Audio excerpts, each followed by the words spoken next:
Okay, here is our interview with astronaut Ron Garan. How many times have you been to space? I've been to space twice. I flew the first time in 2008 aboard Space Shuttle Discovery. It was a construction mission. We brought up and installed the Japanese laboratory to the space station. I had the opportunity to do 3 spacewalks on that mission. And then I flew again in 2011. And I flew on a Russian Soyuz spacecraft as a fully integrated member of a Russian spacecraft crew to the International Space Station and end up spending 6 months or almost 6 months on that mission. Wow. Yeah, that second mission sounds very similar to Anusha's one because, did it leave from Kazakhstan? That's right. Yes. Yeah. A little bit different than the U.S. space shuttle, right? How would you describe the difference between that Russian rocket, which is kind of the old school way to go to space, right, compared to the U.S. space shuttle? I think the big difference was the Soyuz flight with the Russians was fun as it was happening. and the space shuttle mission, when I look back on it, it's fun. But at the time, as it was happening, I wouldn't classify it as necessarily fun. And there's a number of reasons for that. One is the space shuttle was my first flight. I didn't know exactly what to expect. I had a lot of responsibilities, a lot of things I could do wrong. And on the second flight with the Russians, I knew what to expect. I had been in space before.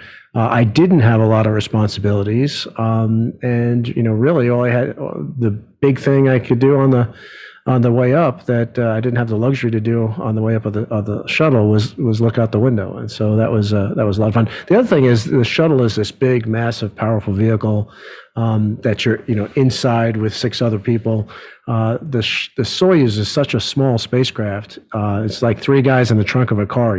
Our knees are in our chest, and it almost felt like you're wearing the rocket on your back. It's every pump that turns on, every fan that turns on, every explosive bolt that fires, you feel that. And it was it was a much more intimate experience, I think, from that point of view, because you felt everything that was happening. Yeah. The only personal experience I can relate to that is the first time I flew in a helicopter in Kauai, Hawaii, and just a little nervous and everything's new to you. And then the second time I did it, you can kind of really relax and just kind of take everything in. Right. Is that, how do you pronounce the Russian rocket? Soyuz. Soyuz. Are they still going into space? They are, yes. With that same... It's basically the same design. They've been flying for over 50 years now. And they tend to make incremental modifications, incremental improvements. They tend not to, if they find something that works, they tend to stay with it and just add on to it, as opposed to tearing up the blueprints and starting over. What was the main advantage of the space shuttle? Because the U.S. obviously migrated from our similar type rockets that originally took us to the moon to the space shuttle. Yeah, the space shuttle was, and probably will be for a long time, one of the most versatile spacecraft ever built, ever flown. It had so many different roles that it could accomplish. First of all, it had a huge payload bay that could bring up the major, the big pieces of the space station. It could deploy satellites. It could retrieve satellites. It could, one of the big things, it was its down mass. How much it could bring back to Earth and land on a runway without smashing it into the ground or smashing it into the water as capsules do. And so the ability to bring a lot of payload, scientific experiments, parts of the space station that are inoperative, and we want to find out why they broke, what the failure modes were. The ability to bring those back and fly them back onto a runway like an airplane was a really great versatile part of the space program. So they call it the International Space Station, but was it really the U.S. that built it? No, not at all. It was 15 nations that built the space station. The U.S. built a big part of it, but all of these nations contributed, and all of them are complementary. The different parts of the space station, that were built by the different nations, in some cases had completely different engineering philosophies, technical capabilities, but when you look at the whole thing as a whole, it really makes it much more resilient and much more capable because of those differences that we brought into the space station. But all of the materials that make up the space station came from U.S. space shuttle flights? Not at all. No. Oh. There were Russian flights. There were flights by the European Space Agency, the Japanese Space Agency. So it was a collaborative effort from all those different nations. I guess I thought that we were the only ones with a space shuttle. Who else had a We space were the only shuttle? ones with a space shuttle, but we're not the only ones that could launch things into space.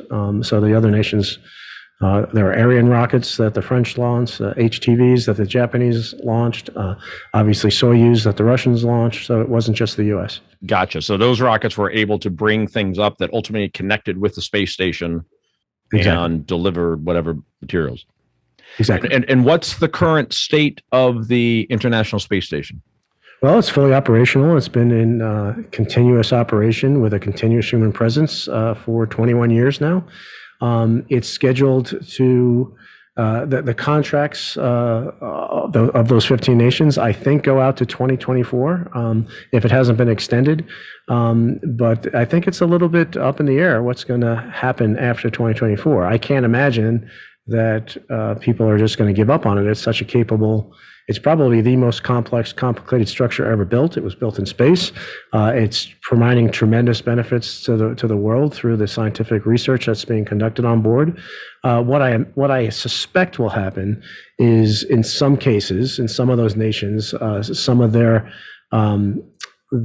ability to use the space station to operate the space station will be transferred over to commercial activities potentially, but I don't know that for a fact. Mm-hmm. And am I correct that there now exists a Chinese space station? There is a Chinese space station, and the Chinese have grand plans to go to the moon and to establish an outpost on the moon as well. And their space station is fully operable, as far as you know, and they're making visits to it and keeping astronauts up there? Yeah, at the moment, I know that was the case. I'm not sure exactly what the status is right now. I think that they might be in between missions at the moment, but I'm not sure. Mm-hmm. And that's the only other space station that can house humans. At the moment, there's a lot of commercial activities that are planning to build their own space stations in orbit from a strictly commercial point of view. Who's got the lead on that? Well, there's a number of companies. There's Sierra Space, Bigelow.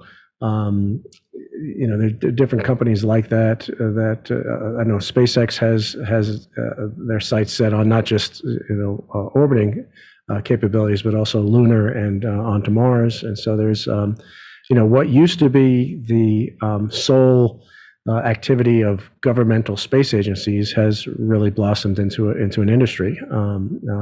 A commercial industry that is doing things that were only done by governments in the past. And what would be the commercial use or uses of a space station these days? Well, the really exciting one would be research. There's a lot of research that can be conducted in orbit around the Earth that simply can't be done anywhere else on Earth. The results of the experiments that are conducted are unique to that environment.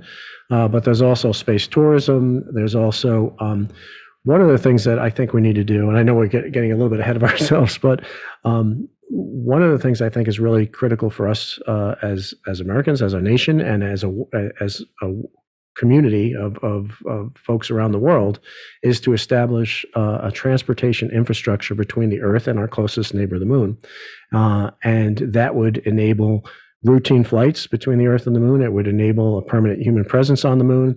And I think there's a lot of commercial aspects of that as well. You could imagine a commercial jump-off point in low Earth orbit that continues onto the Moon or even beyond. Sorry, so you're saying that a space station can be essentially kind of a midway point on a trip to the Moon? It could be, yes. Either a space station that's in orbit around the Earth or a space station that's in orbit around the Moon. Okay, so getting back to your trips and your experience, kind of walk us through, your very first flight into space and what your takeaways were from that, and then from the space station. Yeah, so as I was saying before, the first flight was on Space Shuttle Discovery in 2008, and we brought up the largest part of the space station. It was the Japanese laboratory, and we had that in the payload bay of Discovery, and we docked to the space station. And the next day, my spacewalk partner Mike Fossum and I put on our spacesuits and head out and help install the laboratory onto the space station. It required 2 more spacewalks to complete the construction, to complete that phase of the construction. And when we departed the space station, we left an operational laboratory on board that wasn't there before. So that was really exciting. Not only was it my first flight, it was the first time I ever put on a spacesuit and went out into the vacuum of space, and so that was a really incredible experience. So you were just like right out of the movie Gravity. You're out there floating, just tethered with a line to the space shuttle. Yeah, it's just like Gravity, except for we didn't get hit by a bunch of space junk. But yeah, it's like mountain climbing, where the first thing you do when you come out of the hatch is you attach a hook to the space station. There's handrails all around the space station. So you attach a hook to the space station, and that hook is attached to a wire that's attached to a reel that is attached to your spacesuit. And as you translate away from the airlock, away from the hatch on these handrails, that reel is unwinding. It's about 55 feet long. And when you get to the end of that, you put another hook down and you take that hook off and you go another 55 feet. And so it's similar to mountain climbing in that way. So you have this tether so that if you were to float away from the space station, hopefully that tether would pull you back. If that doesn't work, if that tether breaks, for instance, or you didn't hook it on correctly or whatever, we do have jetpacks that we can fly ourselves back to the space station as long as we didn't push off at too fast a velocity. Mm. And all that time you're traveling at about what speed? You're traveling 5 miles a second. So 17,500 miles an hour. So when you see it on TV, it looks like, we're just motionless, just floating there. But our bodies, the space station, everybody in the space station, are traveling around the Earth every 90 minutes, which is 17,500 miles an hour. Right. And obviously zero gravity. Zero gravity, yeah. And what is the temperature there? It depends if you're in the shade or you're in the sun. In the shade, it's about minus 250 degrees, and in the sun, it's about minus 250 degrees in the shade and positive 250 degrees in the sunlight. Wow. So what the umbilical cord essentially that you're connected to, that's providing heat to inside your unit? So we don't use an umbilical cord. We have what's called a PLIS, which is a life support pack that we wear on our back. So a spacesuit is basically a self-contained spaceship. So everything that we need to keep us at the right temperature, to get rid of carbon dioxide, to give us the oxygen, to supply pressure, all of that is provided internally by the suit. Hmm. Have there been any bad situations on spacewalks in the past? Yeah, there have been. Fortunately, no one has been seriously injured or lost their life through it. But we've had water leaks into the helmet where we were really worried about, because it's not like you could just move your head. The water is floating in balls, and if they get so on your mouth and your nose, you'll drown effectively. And so there's that happened. We had people who have had there's anti-fog substance, an anti-fogging substance that we put on the inside of the visor that got in their eyes, and they were for the most part blinded by it temporarily, but enough that they had to take actions to ensure the safety of the crew. Things like that. We're always worried about the potential of micrometeorite impacts. All over the space station, you see craters, and that there's always a chance that you can get hit by something while you're out there. So space station though has never suffered any really significant damage from space junk. I think that depends on what you mean by significant damage. I mean, there's pretty significant craters on there, but it hasn't, to my knowledge, hasn't caused any major systems to go down or anything like that. Mm-hmm. And all the space junk that you're referring to is all natural. We're not talking about remnants of satellites, et cetera, it's both. No, both. So it could be just like micrometeorites, like little pieces of meteorites that broke off, or it could be satellites, or it could be little pieces of satellites or little pieces of rockets, that have launched into space, and now bolts and wires and all kinds of little pieces break off and are traveling around the world at hypersonic speed.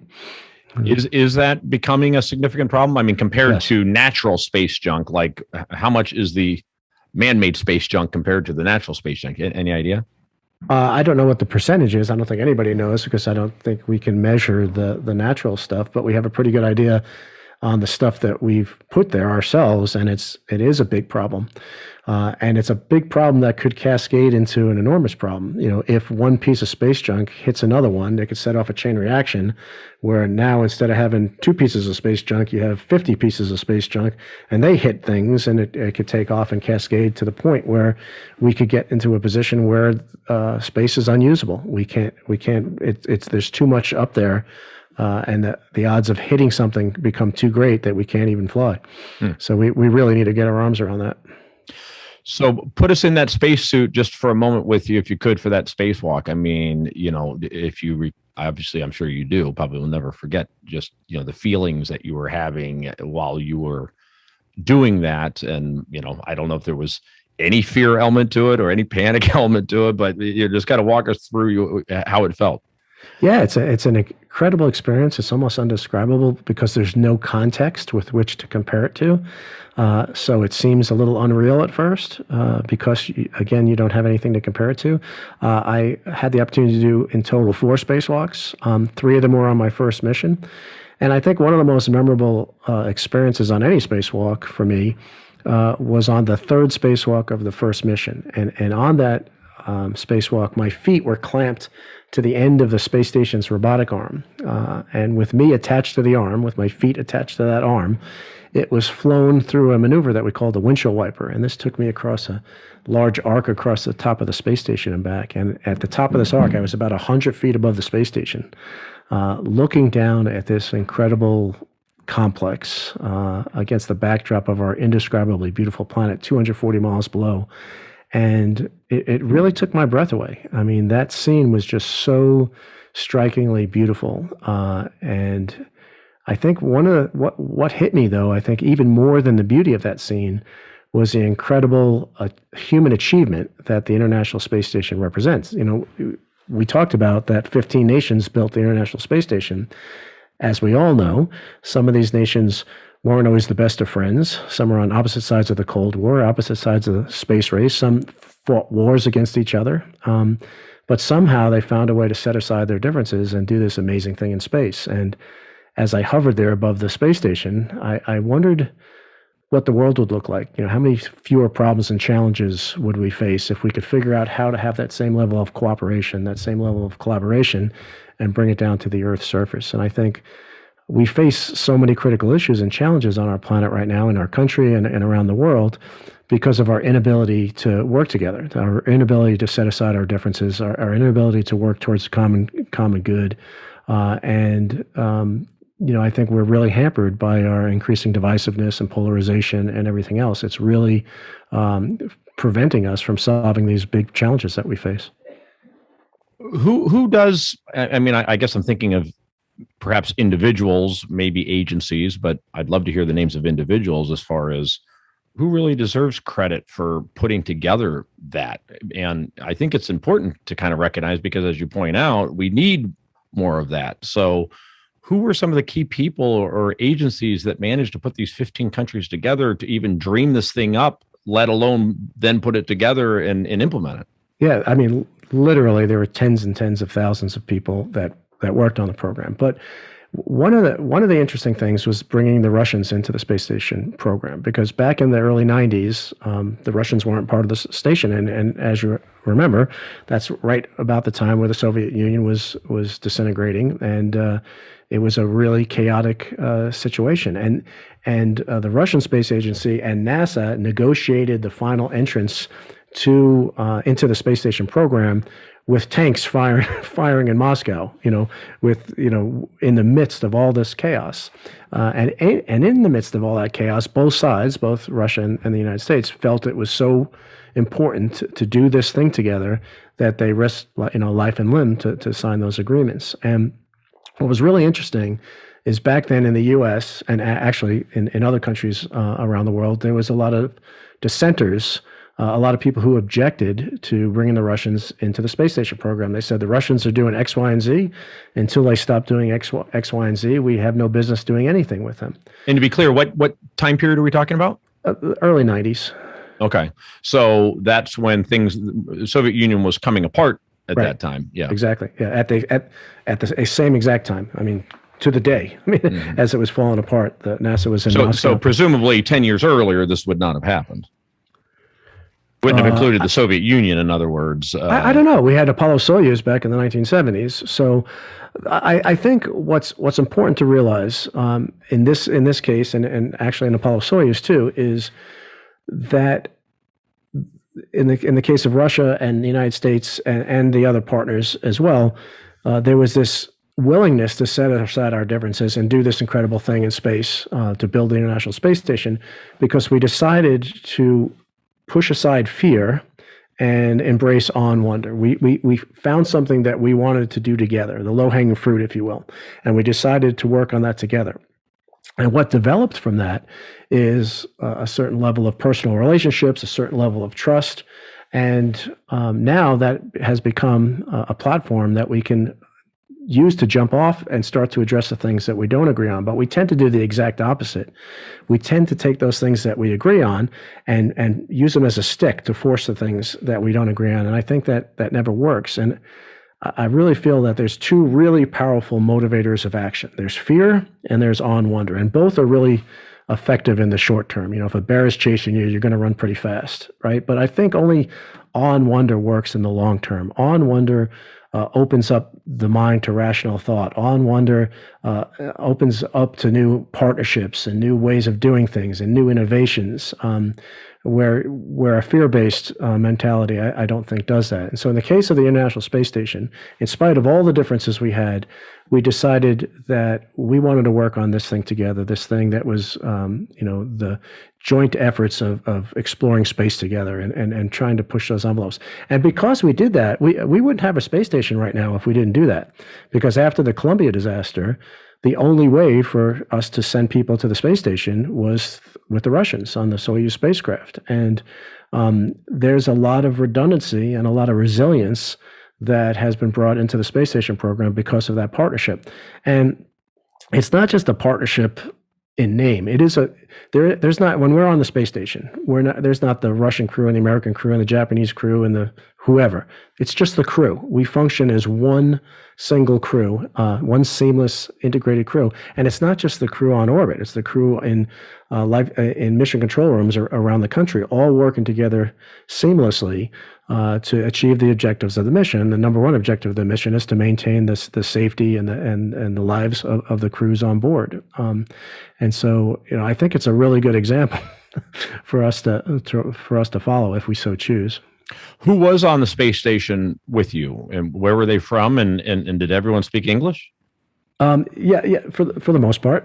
So on my first mission, the crew of the space shuttle was 6 Americans and 1 Japanese. We had Japanese astronaut Akio Shide came up with us, and when we got to the space station, there was an American and 2 Russians. That was my first mission.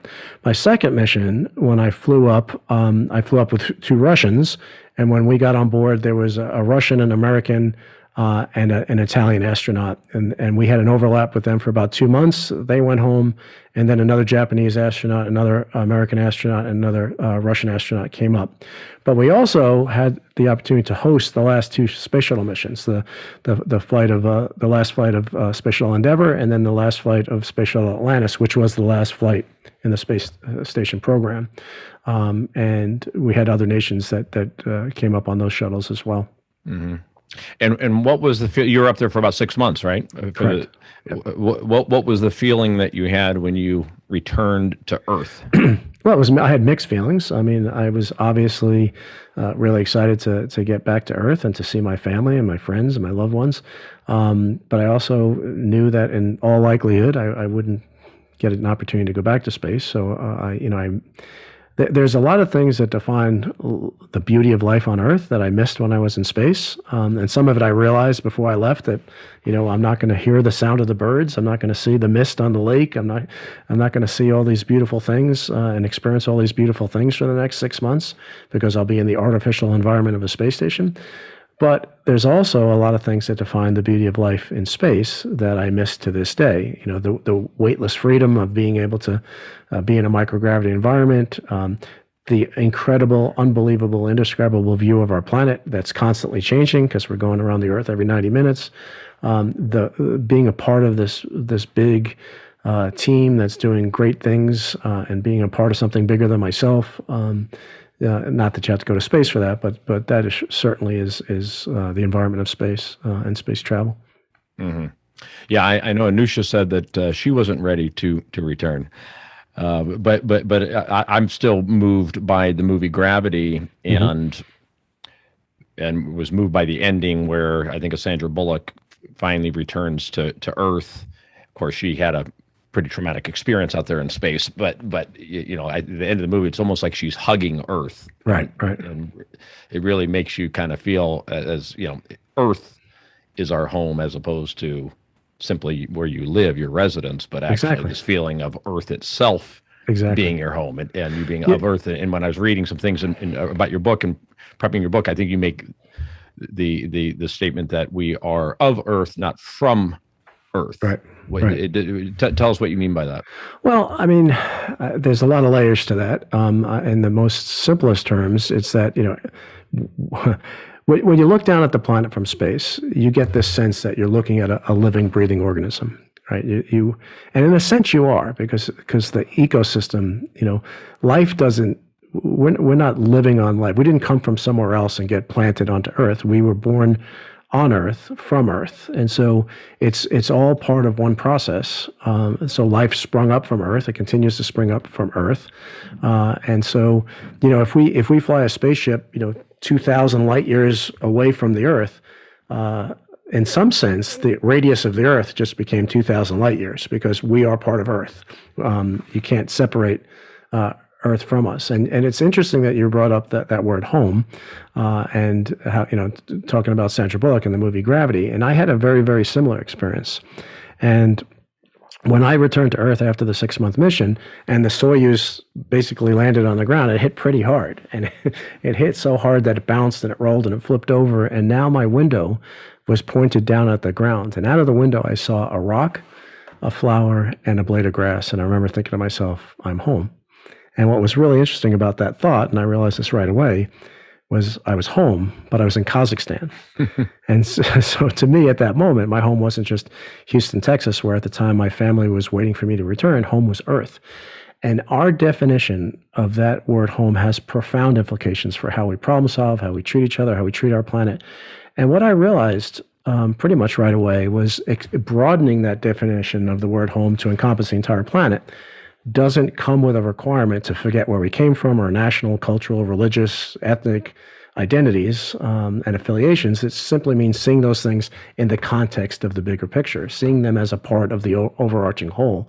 And I think that's what's missing in a lot of our dialogue right now is we don't see the overarching whole. We just see the fragmented pieces that make up the whole. Mm-hmm. Yeah. Well, it seems like politicians and a lot of other type of leaders, maybe even religious leaders, cause us to divide us and put us into different groups as opposed to unite us, because it serves their political purpose or economic purpose or whatever it may be. It makes us easier to control. I mean, divide and conquer. Right. It's been around for a long time. So there's kind of two issues. One is, how do you get more people to have that perspective? And then what do you do with that? So let's start with the first. And I remember talking to Anusha about this, and she had some thoughts about it. But how do you get more people to have the quote unquote astronaut's perspective? Yeah, so my first book is called The Orbital Perspective, and the major tenet of the orbital perspective is that you don't have to be in orbit to have the orbital perspective. It helps. It helps to be able to see the planet from that undeniable vantage point, and to see the thinness of the atmosphere, where there's no doubt in your mind that we can put enough crap up into the atmosphere to change things, to change the planet. It becomes really, really obvious when you see that from space. But stay on that for a second. I'm just curious about that, because obviously climate change, global warming is very controversial. So just expound on that a little bit. What do you mean by what you observe? So I was selected as an astronaut in the year 2000. I didn't fly to the year 2008, and we had Columbia in there, and we shut down for a number of years. But in any case, I listened to the equivalent of 8 years of crews coming back from their missions saying, "You're not going to believe how thin the atmosphere is. It's indescribably thin." And so I had a pretty big expectation for the thinness of the atmosphere, and it blew me away. I couldn't believe it. So you see the planet, and then you see this teeny tiny, almost barely perceptible little teeny blue line hugging the Earth like the width of a paper. That's the entire atmosphere. And sorry, that's what you see once you've left the atmosphere? You're looking back now? Yes. So you're seeing the Earth, and then you're seeing this cover of the atmosphere around Earth, like the skin of an apple. I mean, that's about it. And from space, it looks incredibly thin, is what you're saying, right? Like a little, gust of wind can blow the entire atmosphere away, and that's really sobering. It's kind of scary to think that paper thin layer is keeping every living thing on the planet alive. And I've witnessed pollution going up to the limits of the atmosphere. I've seen fires, whether they're crop burnings or forest fires, going to the limits of the atmosphere, spreading out over whole continents. And so it's very, very obvious from the vantage point of space that we have the capability to dump enough stuff in the atmosphere to change it. And not to get too off subject, but you talk about the ozone and the ozone layer. Is that the same thing as the atmosphere, or is that different, if you know? It's a part of the atmosphere. The ozone layer is a part of the atmosphere that protects us from radiation. Oh, okay. Because I know there's a hole in the ozone in Australia, or around Australia. I'm not sure if you know much about that, but I don't know what's created it or why it's there, but I just know, having visited Australia, that the sun feels a lot different there. It feels really strong there. But I mean, back in I think it was the 70s, we had a major crisis, a major environmental crisis, where scientists determined that because of human activity, that we had put a hole in the ozone layer, and we changed our behaviors, and we were able to. That's a really big success story, because we'd be living in a different world right now. Not that we're out of the woods, but things would be much more dangerous than they are right now had we not mitigated that problem. Okay, so back to how more people can get the orbital perspective. Yeah, I think you can do it on a moment to moment, day by day basis by simply realizing that you're part of something bigger. Every morning I wake up in my bed, but I also wake up on a planet. And growing up in New York, my universe when I was a kid, didn't extend past the Hudson River. I mean, that's as far as my thinking took me. But having the opportunity to, not just travel in space, but travel around the world and meet people of different cultures, and to see those stereotypes break down, to see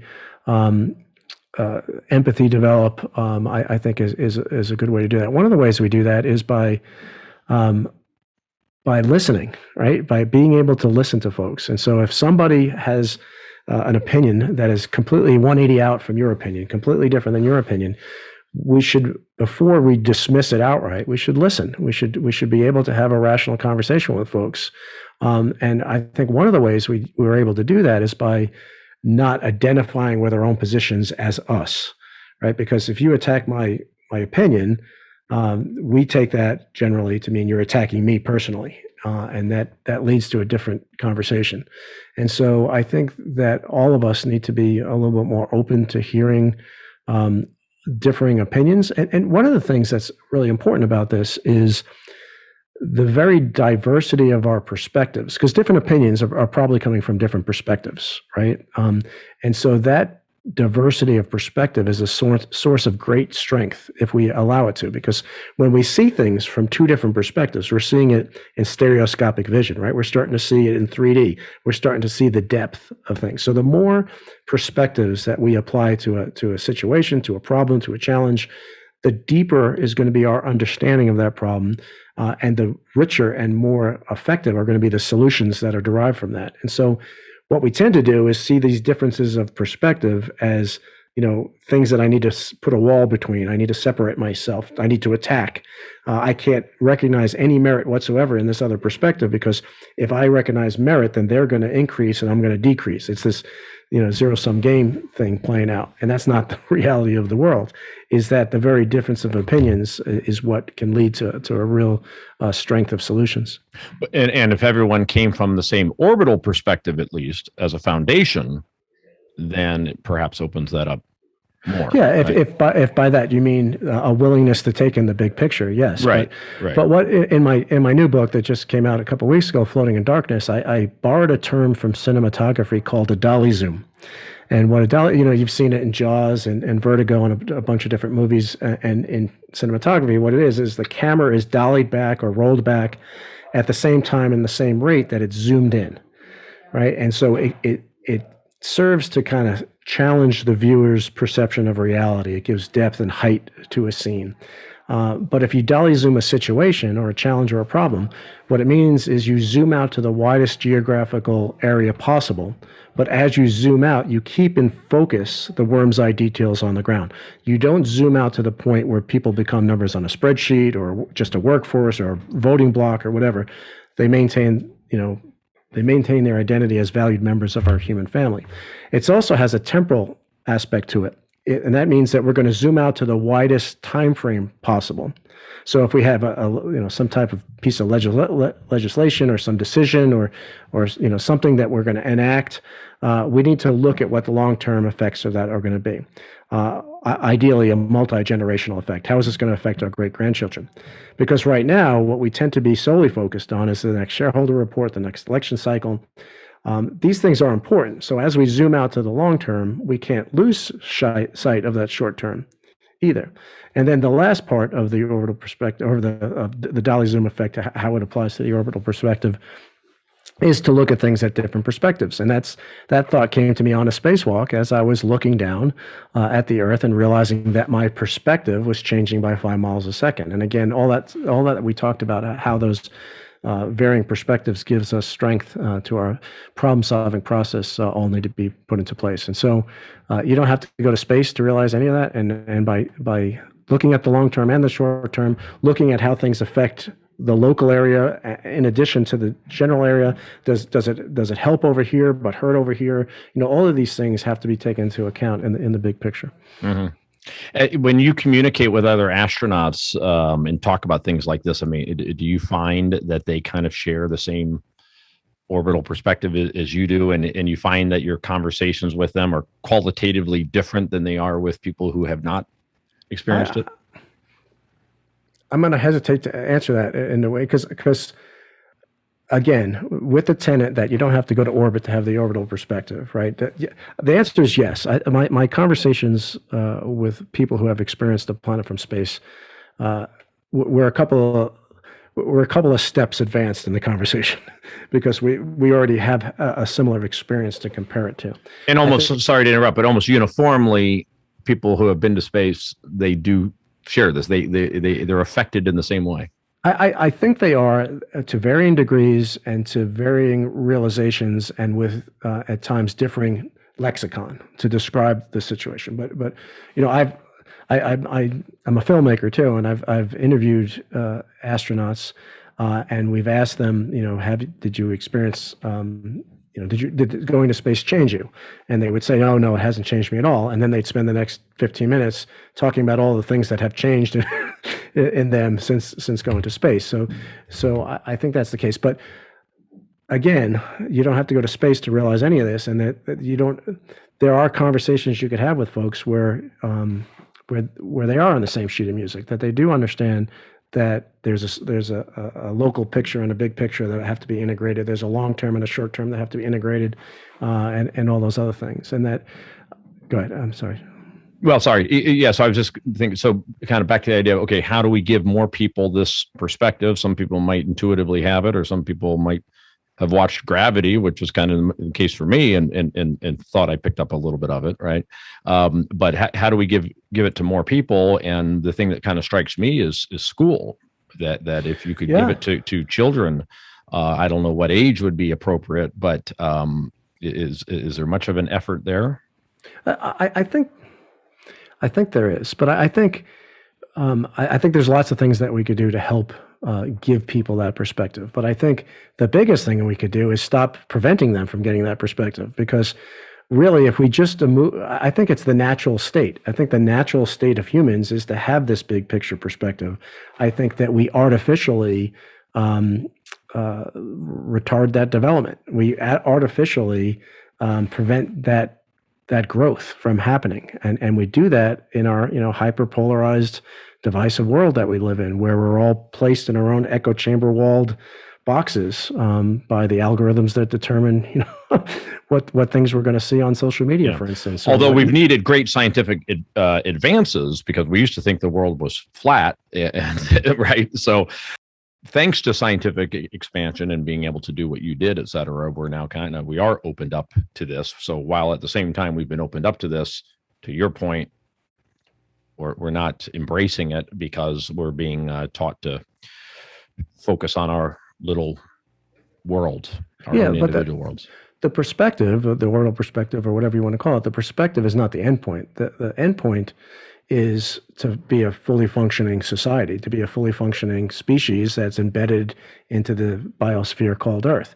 And, part of that is developing empathy and compassion and understanding of other people's perspectives. And, that's the endpoint. And science, that's kind of separated from scientific advancement. I mean, that you don't need any more technological advancement to be able to incorporate empathy and compassion and understanding and rational thought into conversations.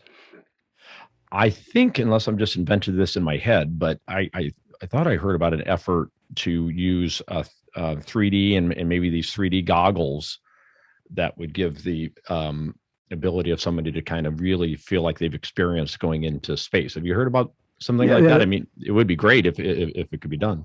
Yeah, there's all kinds of efforts to use technology like 3D to do that. But one of the missing pieces of that is the weightless part of it, because it's not only the view that you see out the window; it's the fact that you're detached from your view, right? So imagine that you're on the rim of the Grand Canyon or sitting on a beautiful beach looking at a sunset. No matter how sublime the beauty of that scene is, gravity is pushing you down into the scene. You're within the frame of the masterpiece, right? But when you're in space, you're outside of the frame. You're outside of you talk about you can't solve a problem while you're still inside the problem, right? So you're outside of the challenges, you're outside of the problems, you're outside of the masterpiece of beauty that you're seeing. And I think being weightless, floating there weightless and seeing that sight is part of the experience. And that's the ability to be physically detached from the Earth. But having said all that, I think all of these efforts, whether it's VR, AR, there is zero-G aircraft that can be incorporated into it. There's all kinds of simulators that are being developed. All of those things can help with that. Mm-hmm.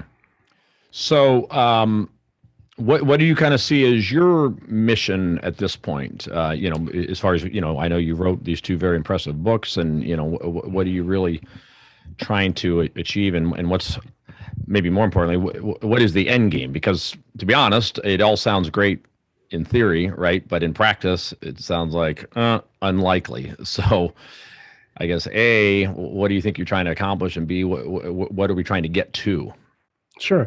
So I left NASA in 2013, and I left for the singular reason to be able to share full-time, unencumbered, this view of our planet, view of our world, view of our society that was given to me when I went to space. And so everything I've done since leaving NASA was done with the objective, the motivation to figuratively or literally transport people to this higher vantage point. This vantage point where all the pieces of the puzzle come together. So I've written 3 books now: The Orbital Perspective, Floating in Darkness, and I have a children's book called Railroad to the Moon coming out. I started painting. I started making films. I do public speaking and consulting all around the world because I really do believe that this vantage point, this perspective, has incredible implications for the problem-solving process, or how we solve our biggest, most seemingly intractable problems. And I think the reason why we still face so many critical issues and problems on our planet, despite the fact that I think we have ample technology and resources to solve those problems is because of our inability to work together. And so my end goal is trying to nudge society through every way possible to start setting aside our differences and work together towards a common good. And maybe to address one of your points is, you don't think this is going to be successful. It depends on what your definition of success is, because, if my endpoint goal is to make all nations, all organizations get together, have Republicans and Democrats get together and kumbaya and get together, then obviously that's kind of unrealistic. But if I could share a story real quick, because I think that most, if not all, the people in the world want to leave this place a little bit better than they found it. They want to make things better. And I think a lot of times people don't set out to make that difference is because they don't think that they possibly can. They say, what can I possibly do? I'm one person. The challenges and the problems are so big. But what I've come to realize is that, leaving a legacy, we're all taught to leave a legacy, let everybody know that you're here. But leaving a legacy, as the world teaches us a legacy, what a legacy is, I think is in the end meaningless. Every great statesman, every great movie star, every great scientist eventually is going to be forgotten. Every great physical accomplishment, every great cathedral, the great pyramids eventually are going to be reduced to dust. But where our world will be 100,000 years from now, and where it would have been had you not lived, are going to be vastly different. And I think that we are more powerful than we could ever imagine. And one of the ways to think about this is imagine that a giant asteroid is coming towards the Earth, and it's so big that if it hits the Earth, it'll destroy all life on Earth. If we knew about that soon enough, we wouldn't have to send Bruce Willis and a team of astronauts to go blow it to smithereens. We could send a small spacecraft, and with the nudge equivalent to the weight of a feather, give that asteroid just a little nudge. And over the course of its travel to the Earth, that could result in thousands of miles of mist distance, saving every living thing on the planet. And so every day, every moment, every action, every thought, every word, every deed that we do ripples out in all directions and affects not only the trajectory of our own life, but the trajectory of our entire world.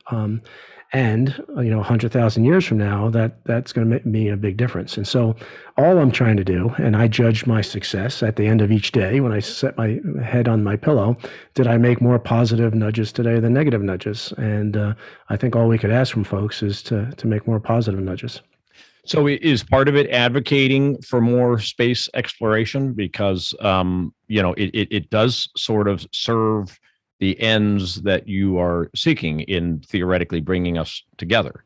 Yeah, that's certainly part of it. I think one of the best and most effective investments we can make in our future is through space exploration.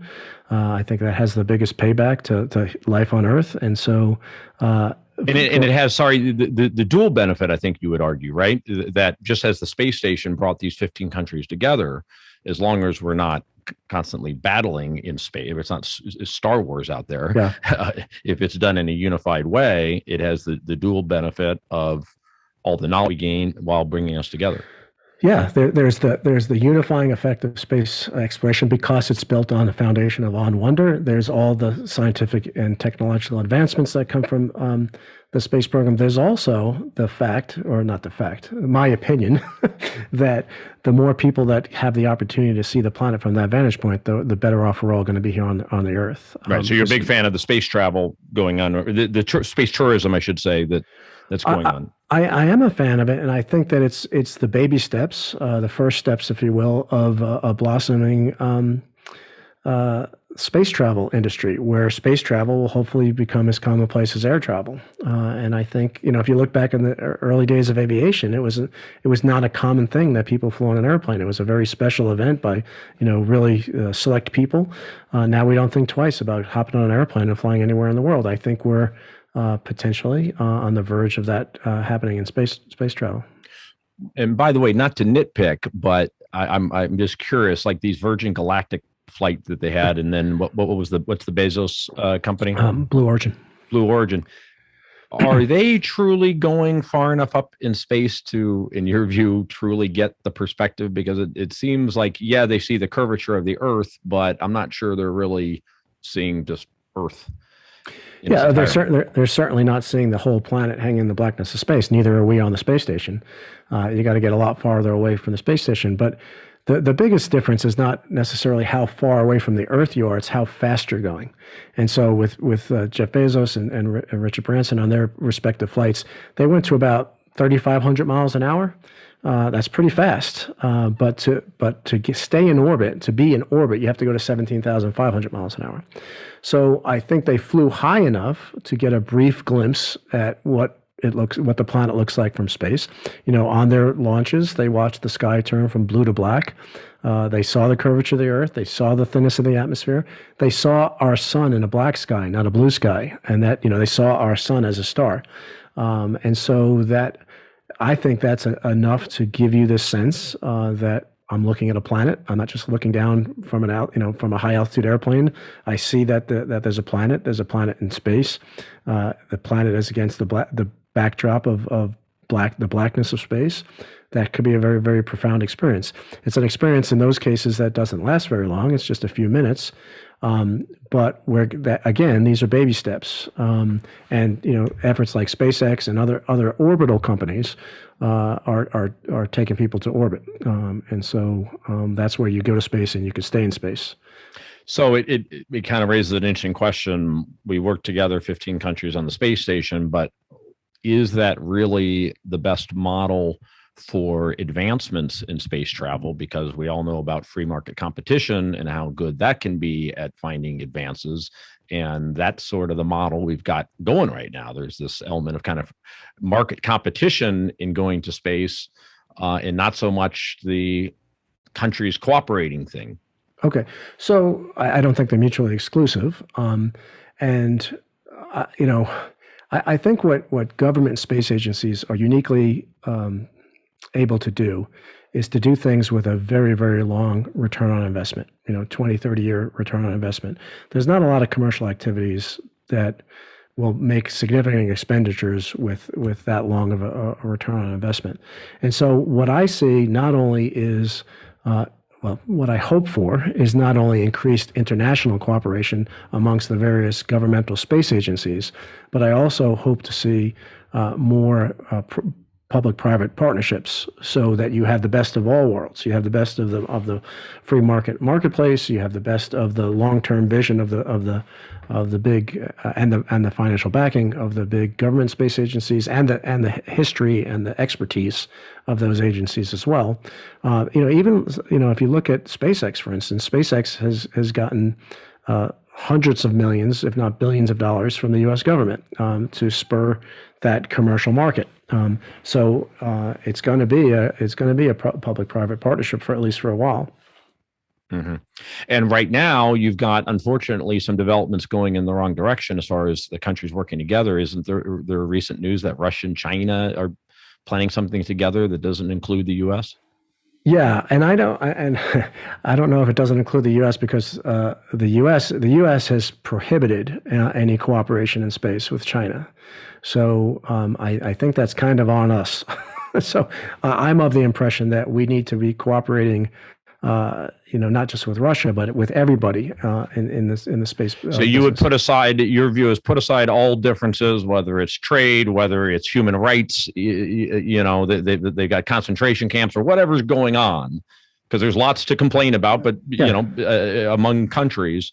But you would say, hey guys, when it comes to space, we put all that aside. I mean, there's lines. I'm not saying that there's not lines that countries would cross that would prevent us from doing business with them. But the Chinese are going to do amazing things in space. They're going to do them with or without us. If they do them without us, we'll be able to see what they're doing, but we won't know why they're doing it, and we won't have insight into their programs.